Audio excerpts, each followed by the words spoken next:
Valedictorian is the highest high school honor you can receive without question. In this video, I'm going to tell you exactly how I won this. Let me get this off. I'm not actually that egotistical.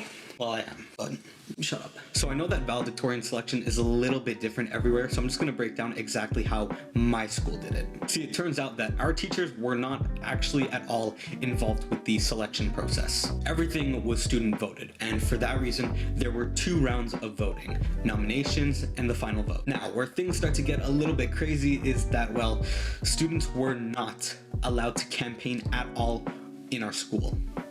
Probably because of COVID.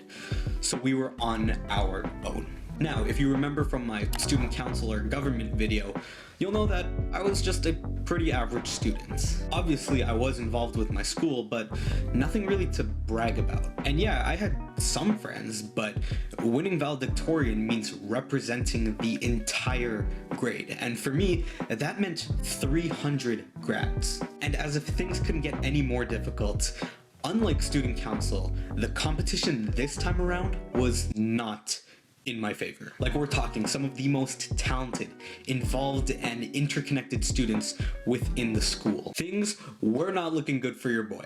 So before I tell you exactly what I did to win valedictorian, I think you guys should just keep in mind that this is all from my point of view. Inherently, there is a substantial amount of luck that you just cannot control, but of the things that you can control, here's how you can maximize them. Number 1 is target demographic. So if you're like me, and unlike my competitors, then you weren't really well known by everybody else in your grade. And I mean, personally, there's nothing even wrong with this, but when you're going for something that requires the votes of everybody else in the grade, it does kind of set you back. However, of the people that I did know, like friends and acquaintances, they are what I would like to call the voting population. I mean, let's be completely realistic. There are going to be grads that just don't give a shit about this entire process, and that's completely fine.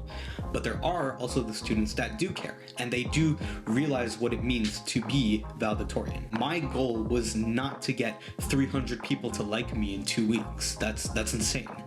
My goal was to tap into that voting population, which perfectly brings me to my next point, which is tapping into the voting population. See, unlike student council, which for me was a school-wide election, you needed to appeal to every single student, 9 through 12.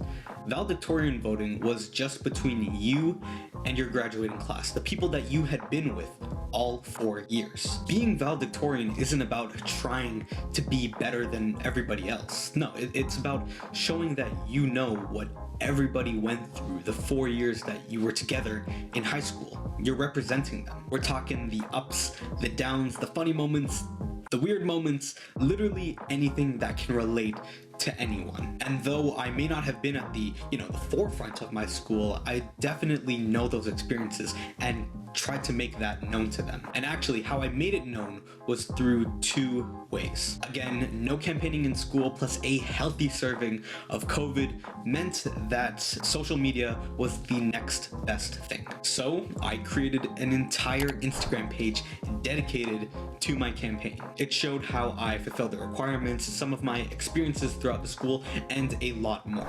I'll leave it linked below that like button if you want to take a look at it. And the second thing that I did, which subscribers of the channel have already seen, which, by the way, if you're not subscribed, look at this dude. Nice shot! Is I created a dedicated video talking about everything that I just said. The point of that video was to just show that I knew the experiences we had together as a class over the last 4 years. And having 2 years of constant filming and editing experience is definitely a plus.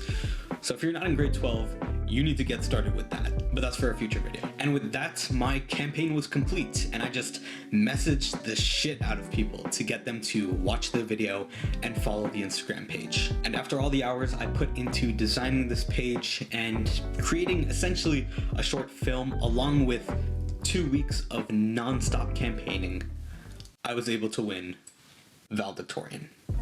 You don't need to be the most popular person in the school to win something like this. If you put your head down and you work 10 times harder than everybody else with the smart approach that I gave you throughout this video, then you have a real chance of winning this yourself. If you haven't already checked out the campaign video, you can click here, or you can check it out in the description along with the actual speech that I made. Make sure to like, comment, subscribe, do all that stuff, and if this video actually helps you win valedictorian, be sure to come back and drop me a comment. Thanks for watching.